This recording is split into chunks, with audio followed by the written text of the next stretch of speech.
Minasyaitonirrajim. Bismillahirrahmanirrahim. Assalamualaikum warahmatullahi wabarakatuh.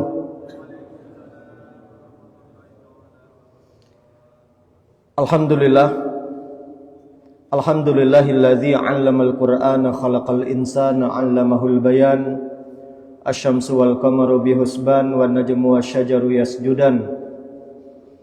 Asyhadu an la ilaha illallah wahdahu la syarikalah wa asyhadu anna sayyidana Muhammadan abduhu wa rasuluh. Allahumma salli ala sayyidina Muhammad wa ala alihi wa ashabihi wa man tabi'ahu da ila yaumil qiyamah. Radina billahi rabba wa bil islami dina wa bi Muhammadin nabiyya wa rasula.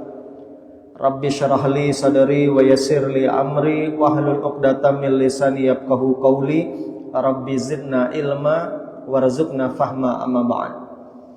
Bapak Ibu jamaah salat subuh yang dimuliakan Allah Subhanahu wa taala. Pertama, mari kita bersyukur kepada Allah yang telah banyak memberikan kita nikmat. Syukur dengan lisan, sering-sering kita mengucapkan alhamdulillah. Manakala nikmat itu Allah berikan kepada kita, syukur dengan perbuatan. Ayo pergunakan apapun nikmat yang Allah berikan, beribadah di jalan Allah. Dan syukur dengan hati, kita meyakini segala nikmat itu karena kehebatan Allah, bukan karena hebatnya kita. Salawat dan salam tak lupa pula kita sampaikan kepada baginda Rasulullah Nabi besar Muhammad sallallahu alaihi wasallam. Allahumma salli ala sayyidina Muhammad wa ala ali sayyidina Muhammad. Saya juga mengajak kita semua dan saya pribadi, mari berusaha kita mengamalkan sunnah-sunnahnya. Tidak mungkin kita bisa bahagia dunia akhirat kalau kita tinggalkan Al-Quran dan sunnah. Mari kita menjadikan beliau sebagai qudwatul hasanah, contoh dan panutan dalam kehidupan, rujukan dalam setiap masalah. Beliau akhlaknya sangat mulia. Siapapun yang menjadikan beliau sebagai panutan, insya Allah akhlaknya juga akan mulia.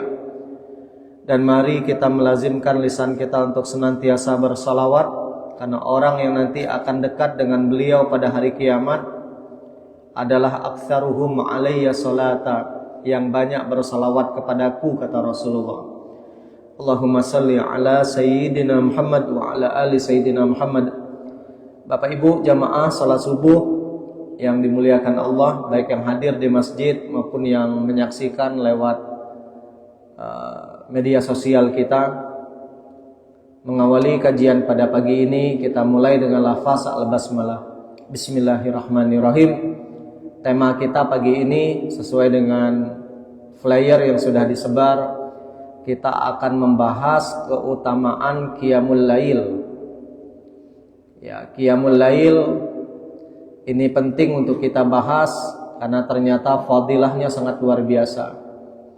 Sebelum kita berbicara tentang keutamaan qiyamul lail, apa manfaatnya dunia akhirat bagi kita yang mengerjakannya, ada baiknya kita mengetahui dulu pengertian qiyamul lail, sekaligus apa perbedaannya dengan salat tahajud. Jamaah yang dimuliakan Allah, di dalam kitab yang berjudul Al-Mawsu'ah Al-Fiqhiyah Al-Kuwaitiyah, kalau diterjemahkan ensiklopedi kitab fikih orang Kuwait, di jilid ke-34 di halaman 117, di sana dijelaskan pengertian qiyamul lail dan perbedaannya dengan salat tahajud. Qiyamul lail terdiri dari dua kalimat, qiyam dan lail. Qiyam itu arti harfiahnya berdiri, tapi bukan itu maksudnya. Qiyam itu maksudnya adalah menghidupkan. Lail malam, menghidupkan malam-malam kita dengan banyak melakukan amal soleh dan kebaikan. Jadi qiyamul lail itu istilah umum untuk semua bentuk ibadah yang dilakukan di malam hari setelah sholat isya sampai sebelum sholat subuh. Itu yang disebut dengan qiyamul lail. Nah, subuhnya bukan lagi qiyamul lail. Jadi batas qiyamul lail itu dari azan isya sampai azan subuh. Semua aktivitas kebaikan yang kita lakukan di antara dua waktu itu disebut qiyamul lail. Bisa jadi salat-salat sunnah yang kita kerjakan di malam hari. Banyak nanti kita detailkan, ada 3 jenis salat sunnah, salat malam. Salat sunnah malam. Kemudian membaca Quran, dia termasuk qiyamul lail kalau dilakukan di malam hari. Zikir kalau dilakukan di malam hari, bagian dari qiyamul lail. Berdoa kalau dilakukan di malam hari antara isya dan subuh, itu bagian dari qiyamul lail. Istighfar kalau dilakukan antara isya dan subuh, itu juga qiyamul lail. Bahkan beribu maaf, berjima, berhubungan suami istri, kalau dilakukan di malam hari, dia bagian dari qiyamul lail. Jadi apapun jenis kebaikan yang kita kerjakan antara isya dan azan subuh, itu disebut qiyamul lail. Qiyamul lail berarti luas maknanya. Sedangkan tahajud adalah salat sunnah yang dikerjakan pada malam hari. Tidak ada salat tahajud pagi hari atau siang hari. Tahajud itu mesti di malam hari. Salat sunnah yang dikerjakan pada malam hari setelah terlebih dahulu dimulai dengan tidur. Nah, ini perbedaan nanti dengan qiyamul lail. Walaupun tidurnya cuma sebentar, dan dia juga waktunya sangat panjang. Bisa dari isya sampai azan salat subuh. Pokoknya selagi belum terdengar azan subuh, masih boleh kita mengerjakan salat tahajud. Nah, dari pengertian ini tahajud ada beberapa syarat. Pertama, mesti dikerjakan di malam hari, tidak boleh di siang hari. Yang kedua, tahajud mesti dilakukan setelah tidur, mesti dilakukan, dimulai dulu dengan tidur, tahajud. Mengapa? Nah, ini yang nanti dijelaskan oleh Imam An-Nawawi dalam kitabnya Raudhatut Thalibin. Kata Imam An-Nawawi, at-tahajjud huwa shalah ba'da naumin. Dia salat yang dikerjakan setelah tidur dulu, tahajud. Mengapa? Nah, ini pertanyaannya. Mengapa tahajud mesti dimulai dengan tidur? Kita tengok asal kata dari tahajud. Hajada. Hajada itu artinya tidur. Jadi tidur dalam bahasa Arab banyak. Nama yanamu bisa juga. Hajada itu juga tidur artinya. Ditambah huruf ta di depannya, tahajjada, ya tahajjadu, berusaha bangun tidur. Nah, maka disebutlah salatnya tahajud karena dia mesti dimulai dengan tidur terlebih dahulu. Nah, ini pengertian salat tahajud berdasarkan pendapat dari alim ulama kita. Walaupun ada sebagian yang mengatakan tahajud tidak mesti tidur. Nah, waktunya sangat panjang tahajud, dari isya sampai subuh, karena dia bagian dari qiyamul lail. Dari pengertian ini, Bapak Ibu yang dimuliakan Allah, kita bisa menarik beberapa kesimpulan. Yang pertama, qiyamul lail maknanya lebih luas dibandingkan tahajud. Karena qiyamul lail itu artinya menghidupkan malam. Tidak mesti dengan tahajud. Bisa dengan apapun jenis kebaikan. Ta'lim yang kita lakukan di malam hari itu bagian dari tahajud, bagian dari qiyamul lail. Dan apapun pokoknya. Yang kedua, dari penjelasan yang tadi kita sampaikan, tahajud salat sunnah yang mesti dimulai dengan tidur, sesuai dengan makna harfiahnya, sesuai dengan asal katanya. Hajada, tidur. Tahajjada artinya berusaha bangun dari tidur. Lalu yang ketiga, setiap tahajud pasti bagian dari qiyamul lail, karena dia dikerjakan di malam hari. Tapi belum tentu qiyamul lail pasti tahajud. Nyambung ya Pak ya? Nyambung enggak? Kalau enggak nyambung berhenti kita. Nyambung ya insyaallah ya. Bapak Ibu yang dimuliakan Allah, selanjutnya kita akan bahas pembagian salat malam. Masih di dalam kitab yang sama, salat malam itu secara garis besar kita bisa bagi pada 3 bagian. Yang pertama, salat malam yang mesti terikat dengan keadaan. Keadaan apa? Tidur, yang tadi kita sebut dengan tahajud. Nah, ini jenis sholat malam yang pertama, dia terikat dengan keadaan tidur. Makanya sholat yang paling besar pahalanya setelah sholat 5 waktu, tahajud. Kenapa? Karena dia berat. Sholat sunnah yang paling berat kita lakukan itu tahajud. Karena bangun dari tidur di sepertiga malam terakhir itu tidak mudah. Dalam teori ilmu fikih dan usul fikih ada satu kaidah yang sering saya sampaikan di kajian-kajian kita. Al-ajru ala qadril masyaqqah. Pahala akan Allah berikan kepada kita tergantung tingkatan kesulitan kita mengerjakan suatu ibadah itu. Jadi semakin berat ibadah yang kita lakukan, semakin besar pahalanya. Sebagai contoh lagi misalkan, sholat 5 waktu yang kita lakukan itu, mana yang paling besar pahalanya? Yang mana? Subuh. Karena sholat subuh itu paling berat. Mesti melawan ngantuk, mesti melawan rasa capek, mesti melawan rasa malas, bahkan terkadang mesti melawan cuaca yang ekstrim, hujan, mungkin dingin. Belum lagi kita yang mungkin hidup di negeri yang cuacanya sangat dingin seperti di Arab. Kalau lagi dingin banget. Hanya orang-orang pilihan yang mampu melakukan salat subuh, apalagi berjamaah di masjid. Nah, itu yang paling besar pahalanya. Setelah salat subuh, yang paling besar itu berikutnya adalah salat asar. Ya, subuh dan asar. Lalu yang ketiga isya dan seterusnya. Begitu juga dengan salat-salat sunnah.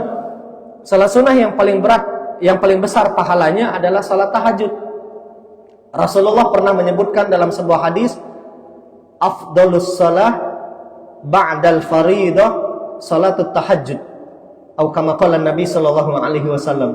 Salat yang paling berat yang paling besar pahalanya setelah salat wajib adalah salat tahajud. Ya, dengan alasan yang sama tadi, karena yang paling berat untuk kita lakukan adalah salat tahajud.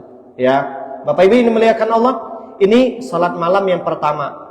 Salat malam yang kedua yang terikat dengan jumlah rakaat, namanya salat witir. Salat witir itu terikat dengan jumlah rakaat. Bagaimana rakaat salat witir? Mesti ganjil. Lagi-lagi sesuai dengan makna witir. Witir itu secara bahasa artinya ganjil. Tidak boleh genap, ganjil.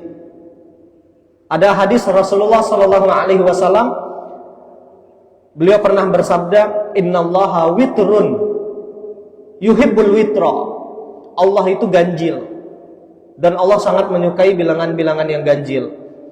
Sebagai contoh, makan kurma itu dianjurkan kita bilangannya ganjil. Kalau tidak 1, 3. Kalau tidak 3, 5. Men7 banyak iga. Kita bukan orang Arab soalnya. Bagi kita orang Indonesia makan kurma 3 butir gala setengah mati, ya. Nah, orang Arab enggak, karena itu memang makanan pokok mereka. Menikah, usahakan bilangannya ganjil. 1 aja istrinya. Jangan 2, ya, kecuali yang sudah 2 kayak kami. Dianjurkan 3. Yang baru 1 cukup 1. Ganjil ya. Nah, ini canda, jangan serius juga. Bapak Ibu ini muliakan Allah. Jadi salat witir itu bilangannya mesti ganjil. 3, 1 boleh. Ada hadis tentang salat witir. Kalau kalian, kata Rasulullah, terlambat bangun menjelang salat subuh, maka witirnya jangan maksa 3. 1 aja udah cukup. Ya. Nanti insya Allah ada pembahasan khusus terkait dengan salat witir. Jadi witir itu mesti bilangannya ganjil. Sehingga ada ulama yang mengatakan jangan ada witir 2 kali dalam semalam. Contoh di Ramadan, saat tarawih kita sudah witir, maka saat tahajud tidak usah witir lagi. Kenapa? Kalau saat tarawih 3, lalu saat tahajud 3 ditambah 3, 6. 6 itu bukan witir, genap dia. Jadi kalaupun ada solusi yang pernah disampaikan sebagian ulama, kalaupun kita tetap ngotot pengen witir di Ramadan, tarawih lah witir, malamnya udah witir, mau witir lagi, usahakan ditotalkan bilangannya harus genap. Ya mungkin nambah 1, nambah 2, atau nambah 4 saat itunya. Tapi tetap dianjurkan sebaiknya cukup sekali saja. Ya, Terakhir, pembagian sholat malam, dia tidak terikat dengan apapun. Tidak terikat dengan keadaan, tidak mesti tidur, tidak terikat dengan bilangan rakaat, ya, tidak mesti ganjil. Nah, ini banyak. Salat tarawih contohnya. Salat tarawih itu dia tidak mesti tidur. Bahkan tarawih perbedaan yang paling kontras dengan tahajud. Kalau tahajud dianjurkan di akhir malam, kalau tarawih justru dianjurkan di awal malam. Nah, itu perbedaannya. Dan dia tidak terikat dengan jumlah rakaat. Kalau kita yang pernah belajar, jumlah rakaat salat tarawih itu bervariasi. Ya. Boleh 2, boleh 4, bahkan boleh lebih dari 8. Ada yang bahkan sampai 20 rakaat, ada yang sampai 40 rakaat, dan seterusnya. Kemudian salat sunnah rawatib ba'diyah isya. Karena tadi kan salat malam itu disebut dimulai ba'da isya, dari azan isya. Jadi qabliyah isya, rawatibnya itu belum termasuk bagian dari salat malam. Bagian dari salat malamnya ba'diyah isya'nya. Salat sunnah taubat. Nah, ini bagi mereka yang pengen bertaubat sebagai penyempurna dari semua rangkaian taubat. Ya. Karena taubatan nasuha itu sangat banyak sekali syaratnya. Salat sunnah taubat itu hanya sebagai penyempurna. Ya. Di antara syarat taubat itu yang pernah disampaikan oleh Imam Al-Ghazali, Al-Iqla'. Yang pertama, kalau pengen bertaubat, berhenti saat itu juga. Tidak disebut seseorang bertaubat tapi maksiat masih digawi. Jadi disebut kita bertaubat langsung berhenti detik itu juga. Pengen bertaubat dari korupsi, detik itu juga jangan lagi korupsi. Pengen bertaubat dari apalagi misalkan zolim sama tetangga, detik itu juga berhenti zolim. Yang kedua, harus ada an-nadam. Syarat taubat berikutnya. Apa itu an-nadam? Menyesal. Jangan ada yang bertaubat bangga dengan dosa-dosa masa lalunya. Jangan ada yang hijrah dengan bangganya dia menceritakan segala jenis maksiat yang pernah dia gawi. Jangan. Mesti ada an-nadam, penyesalan. Kemudian al-ahdu, harus berjanji tidak mengulangi. Itu yang pernah disampaikan oleh Imam Al-Ghazali. Berjanji pada diri sendiri untuk tidak mengulangi semua jenis kemaksiatan. Lebih daripada janji, yang keempat syarat taubat nasuha kata Imam Al-Ghazali, al-azmu, bertekad kuat untuk merubah semua jenis kemaksiatan tadi. Ada tekad, bukan hanya niat. Karena azam itu lebih tinggi levelnya dibandingkan niat. Kalau niat hanya ingin, tapi tidak ada perbuatan real. Sedangkan al-azam, niat yang dibuktikan dengan kesungguhan dan perbuatan nyata. Itu beda al-azam. Itulah makna firman Allah, fa idza azamta fatawakkal 'ala Allah. Jadi tawakal itu tidak hanya setelah berniat, tapi setelah kita berusaha sekuat tenaga, hasilnya kita serahkan sama Allah. Kemudian yang kelima, al-a'mal as-solihat. Kalau pengen bertaubat, ya ini nggak apa-apa kita nyimpang dikit karena taubat ini ada kaitannya dengan salat sunnah taubat tadi. Mengganti perbuatan buruk dengan perbuatan baik. Dalam sebuah ayat Allah pernah berfirman, innal hasanat yudhibna sayyi'at. Perbuatan baik yang kalian lakukan akan menghapus perbuatan buruk yang pernah kalian kerjakan. Dengan kita banyak melakukan amal soleh, Allah akan ampunkan dosa-dosa kita secara otomatis. Tapi dosa yang Allah ampunkan itu dosa-dosa kecil. Kalau dosa-dosa besar itu mesti dengan syarat dan ketentuan yang lain. Lalu yang terakhir, syarat bertaubat itu adalah beristighfar secara lisan. Minimal 70 kali atau 100 kali per hari. Ya. Ini kalau dosanya urusannya dengan Allah. Tapi kalau dosanya urusan dengan manusia ada tambahan, kata Imam Al-Ghazali. 2 tambahannya. Tambahan yang pertama, kalau dosa kita pernah merusak harga diri seseorang, harus minta maaf. Tidak akan pernah diampunkan dosa tadi sampai kita gentleman minta maaf. Misal, bapak-bapak pernah ngomongin saya di belakang saya, menceritakan aib saya, atau menjelekkan harga diri saya, nama baik saya, ngate-ngate saya, memfitnah saya, ya ghibahin saya, tidak akan Allah ampunkan itu kecuali minta maaf sama saya, Pak. Ayo, yang pernah ngomongin saya, minta maaf lah. Mumpung saya masih hidup. Yang kedua, kalau ada dosanya urusan yang dengan harta, maka ada hukuk. Balikkan dulu tuh harta. Kita misalkan pengen bertaubat dari pernah mindahin patok tanah tetangga. Kita geser. Sehingga tanah kita lebih luas. Pengen bertaubat, balikkan dulu tuh patoknya ke patokan awal. Pengen bertaubat dari bayar hutang minjam duit enggak bayar. Bayar dulu utangnya. Ya, pengen bertaubat, astagfirullah, tetap enggak dibayar lah utang, enggak akan Allah ampunkan. Gitu, ya. Bapak Ibu yang dimuliakan Allah, kita pernah jahat sama istri, pengen diampunkan, minta maaf sama istri. Pernah zalim sama anak kita, minta maaf sama anak kita, dan begitu seterusnya. Kemudian salat sunnah berikutnya yang dikerjakan di malam hari, salat hajat, kalau dilakukan di malam, maka dia bagian dari salat malam atau qiyamul lail tadi. Salat istikharah, kebanyakan yang melakukannya di malam hari. Biasanya dianjurkan berbarengan dengan tahajud. Agar apa? Kemungkinan diberi petunjuknya lebih besar. Ya, karena salat istikharah itu kan doanya, Allahumma inni astakhiruka bi'ilmik wa astaqdiruka biqudratik.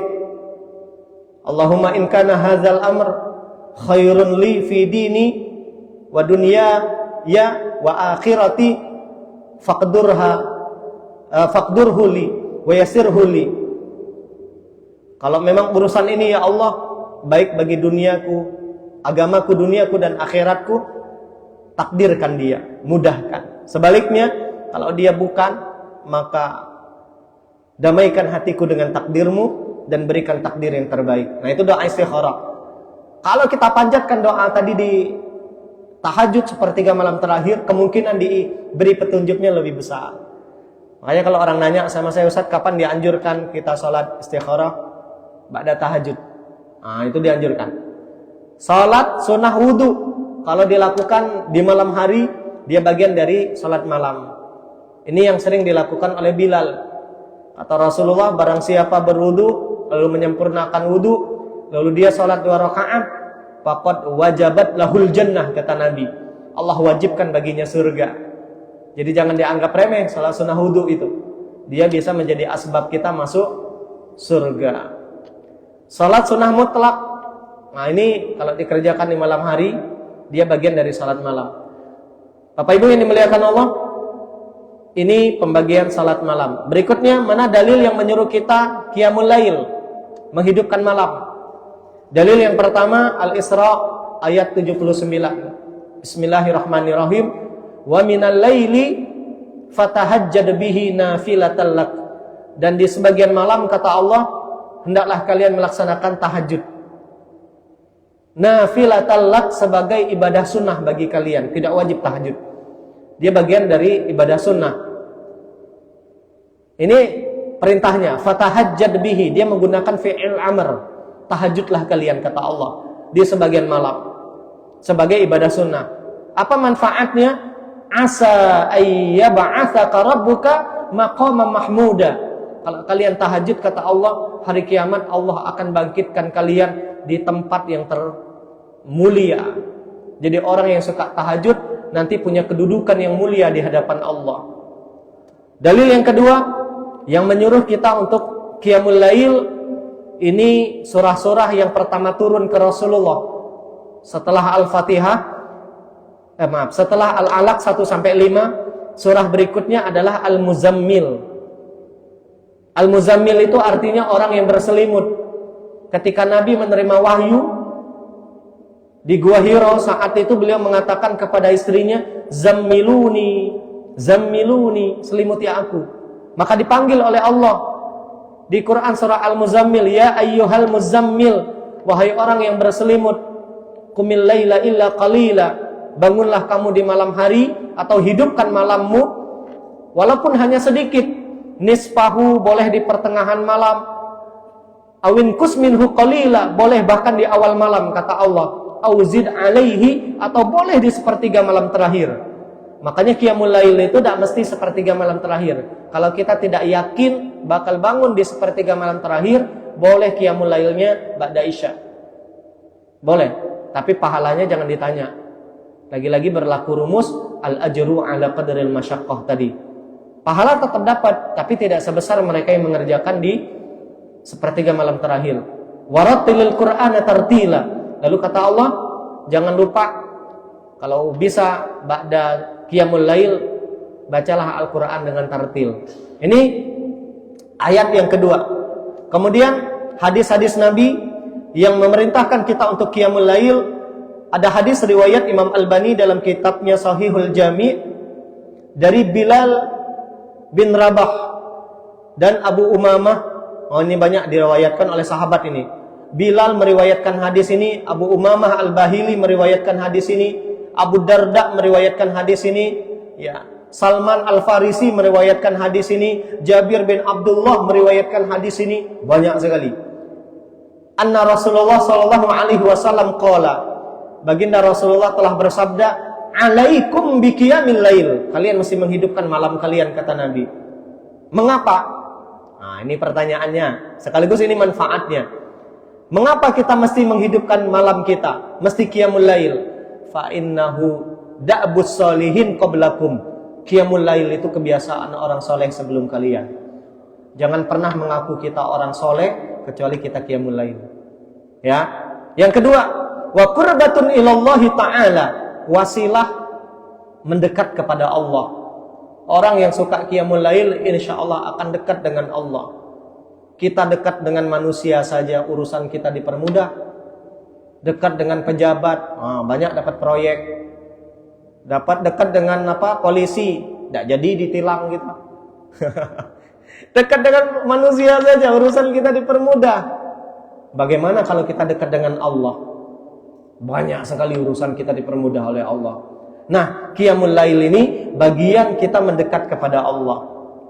Yang ketiga, manfaat qiyamul lail, wa manhatun 'anil ismi, dia mencegah kita bermaksiat. Orang yang suka qiyamul lail, keinginan bermaksiatnya berkurang, bahkan bisa jadi hilang. Tidak ada keinginan untuk bermaksiat. Itu qiyamul lail. Jadi kalau kita sering qiyamul lail dengan segala aktivitasnya tadi, tidak mesti sholat, malamnya kita hidupkan dengan banyak beribadah, maka insya Allah keinginan bermaksiatnya jadi hilang. Kemudian yang keempat, manfaat qiyamul lail kata Nabi. Ini Rasulullah yang menyebutkan, bukan saya. Takfirun lisayyi'at, bisa menghapus dosa-dosa kita. Qiyamul lail. Dan yang terakhir kata Nabi, manfaat qiyamul lail, mataradatun lidda'i anil jasad, bisa mengobati penyakit yang ada pada tubuh kalian. Bayangkan, manfaat qiyamul lail 5. Saya ulangin ya, kebiasaan orang soleh. Yang kedua, bisa mendekatkan kita kepada Allah, mencegah dari kemaksiatan dan dosa, menghapus dosa, dan yang terakhir obat segala macam penyakit. Yang merasa punya penyakit tubuh ini bukan penyakit hati, penyakit tubuh. Karena Nabi menyebutkan mataradatun lidda'i anil jasad, penyakit-penyakit yang ada pada tubuh, qiyamul lail.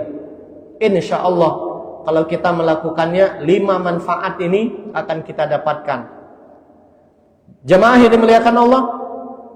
Kemudian hadis berikutnya yang menyuruh kita untuk melaksanakan qiyamul lail ada di hadis riwayat Imam Albani, pun diriwayatkan oleh Imam Ibnu Majah dari Abdullah bin Salam radhiyallahu anhu, bahwasanya baginda Rasulullah telah bersabda, ya ayuhan nas, wahai manusia, kata Nabi, absyus salam, sering-sering mengucapkan salam, ya, maupun salam secara lisan maupun salam secara perbuatan. Salam secara lisan artinya kita mengucapkan assalamualaikum. Tapi salam secara perbuatan berarti kita jangan menyakiti orang lain. Karena muslim itu dari kata-kata salam ini, ya, selamat. Al-muslim man salim al-muslimun min lisanihi wa yadihi, kata Nabi. Orang Islam yang benar keislamannya lisannya tidak akan menyakiti orang-orang yang di sekitarnya, perbuatannya juga akan memberikan rasa aman, keselamatan bagi orang-orang yang ada di sekitarnya. Tidak disebut kita orang Islam kalau ucapan kita masih suka nyinggung orang. Tidak disebut kita orang Islam yang sesungguhnya kalau perbuatan kita masih mengancam keselamatan orang lain. Kemudian kata Nabi yang kedua, perintah Nabi dalam hadis ini, wa at'imut ta'am, sukalah berbagi makanan. Karena berbagi makanan ini lambang kesolehan secara sosial. Islam ini tidak hanya menganjurkan kita soleh secara individual, tapi kita mesti soleh secara sosial. Bagi makanan, ya. Apalagi yang suka makan itu, suka update status, sesekali undanglah kami ini. Ya, ajak. Jangan update status daswang ngajak kami makan. Ya. Yang ketiga, wasilul arham. Kalau kalian, berikutnya kata Nabi, sambung silaturahim. Jangan diputuskan. Bagaimana caranya? Nah, di antara cara silaturahim, duduk di majelis ilmu macam ini. Kita bisa bertemu dengan kawan kita, ya mungkin juga guru-guru kita, ulama kita, dengan silaturahim seperti ini. Pun silaturahim dengan makna yang lumrah yang biasa kita lakukan. Dan yang terakhir kata Nabi, pesannya dalam hadis ini, wasallu bilaili wan nasu niyam. Salatlah di malam hari ketika banyak manusia tertidur. Kalau kalian melakukan 4 tadi, mengucapkan salam, berbagi makanan, silaturahim, salat malam, tadkhulul jannata bisalam. Kalian akan masuk surga dengan selamat. Jadi masuk surga itu sesederhana itu caranya. Semudah itu caranya. Ngucapin salam, berbagi makanan, silaturahim, salat malam. Dari 4 ini paling yang berat itu hanya salat malam. Yang lain mudah semua. Ngucapin salam, tidak butuh duit. Ya, berbagi makanan, nah ini mungkin butuh duit. Silaturahim, nggak butuh duit. Ya, walaupun bisa juga dengan duit. Dan salat malam. Nah, dari yang 4 ini yang bahasa saya tadi, yang paling berat kemungkinan hanya salat malam. Jamaah yang dimuliakan Allah, lalu dalil yang terakhir yang menyuruh kita untuk melaksanakan Qiyamul Lail, ini ada hadis dalam kitab Al-Kafi. Cuma saya perlu sampaikan, kitab ini ya kitab yang ditulis oleh orang-orang Syiah, Al-Kafi. Di dalam ilmu fikih itu ada beberapa bab fikih yang memang jadi rujukan kita dalam mazhab Syiah. Gak masalah. Dalam masalah fikih beberapa di antara mereka tidak bermasalah, ya. Nah, Rasulullah pernah memberi wasiat kepada Ali bin Abi Thalib radhiyallahu anhu wa karramallahu wajhah. Kana fi wasiyatin Nabi sallallahu alaihi wasallam li Ali an qala ya Ali usika fi nafsika bi khisalin fahfazha. Wa kata Nabi, wahai Ali, aku kasih kamu nasihat, maka jaga nasihat ini. Maka Ali pun berdoa, Allahumma a'inhu, ya Allah bantu saya untuk bisa menunaikan wasiat Nabi ini. Apa wasiat Nabi? Tsumma qala, lalu baginda Rasulullah bersabda, alaika bi salatil lail, kamu mesti salat malam. Bisa wa alaika bi salatil lail wa alaika bi salatil lail. 3 kali diulang sama Nabi. Jadi di antara wasiat Nabi kepada Ali adalah salat malam. Itu menunjukkan kedudukan salat malam ini yang sangat luar biasa. Jamaah sidang Jumat, jamaah salat subuh yang dimuliakan Allah Subhanahu wa taala. Masih ada waktu kita? Dikit lagi ya. 9 menit lagi. Oke, berikutnya. Apa fadilah salat malam? Kalau tadi kan manfaat salat malam. Nah, fadilah salat malam di antaranya Qiyamul Lail itu atau salat malam bisa juga dengan segala aktivitasnya, itu kebiasaan orang bertakwa, kebiasaan hamba-hamba pilihan Allah. Dalilnya Al-Furqan 63-74. Antum bisa buka. Di ayat 63-nya, wa ibadur rahman. Ibad, hamba-hamba pilihan Ar-Rahman, hamba-hamba pilihan Allah, punya beberapa ciri kata Allah. Di Al-Furqan ayat 63 ini. Apa ciri mereka? Yang pertama, alladzina yamshuna 'alal ardi hauna. Mereka berjalan di muka bumi ini tidak menyombongkan diri. Mereka merendahkan diri mereka atau merendahkan hati mereka, tidak sombong mereka. Ya. berjalan dengan menundukkan pandangan mata mereka, tidak dengan dada yang pongah, tidak menunjukkan siapa dirinya. Wa idza khatabahumul jahiluna qalu salama. Lalu kalau mereka berdebat dengan orang-orang yang bodoh, siapa orang yang bodoh itu? Bukan orang yang tidak berilmu, tapi orang yang berdebat nak menang, nak katanya lah. Seperti misalkan orang-orang yang kalau debat pokok lah, kalau debat sama orang yang pokoknya itu udahlah. Kita cukup katakan salama, selamatlah, selamat. Dalam artian berdebat dengan orang seperti itu tidak perlu kita ladeni. Ada pepatah orang Arab itu, tarkul jawab al jahili jawabun. Tidak merespon orang-orang yang bodoh, itulah respon terbaik kita. Tidak merespon orang-orang yang kalau berdebat tidak mau menerima fakta kebenaran, tapi cuma pengen dianggap benar, cukup kita katakan salama. Ya udahlah, assalamualaikum lah. Itu maksudnya. Jangan diajak berdebat, percuma. Kemudian di ayat 64-nya, ciri orang yang menjadi hamba pilihan Allah itu, walladzina yabituna lirabbihim bata yabitun, begadang. Mereka yang begadang demi beribadah kepada Tuhannya, sujada wa qiyama, sujud maupun berdiri. Jadi orang-orang hamba pilihan Allah itu pasti akan melakukan qiyamul lail. Jangan pernah menyebut kita orang yang saleh, hamba-hamba pilihan Allah, kecuali kita melakukan qiyamul lail. Kemudian di ayat 65-nya, orang-orang yang beriman pilihan Allah tadi, mereka akan sering berdoa. Walladzina yaquluna rabbana asrif 'anna 'adzab jahannam inna 'adzabaha kana gharama innaha sa'at mustaqarra wa muqama.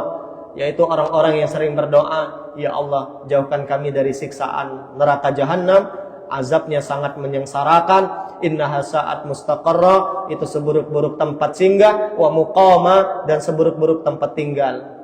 Kemudian ayat 67-nya, orang-orang hamba pilihan Allah, walladzina idza anfaqu lam yusrifu wa lam yaqturu wa kana baina dzalika qawama.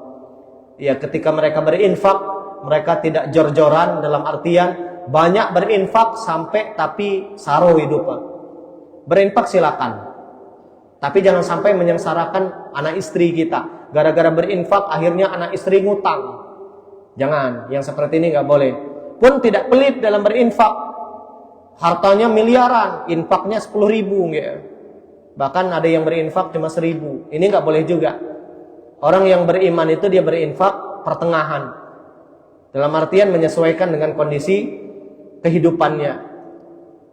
Jamaah yang dimuliakan Allah, kemudian berikutnya ciri hamba-hamba pilihan Allah ada di Quran surah Ali Imran ayat 17. As-sabirin, orang-orang hamba pilihan Allah itu bersabar.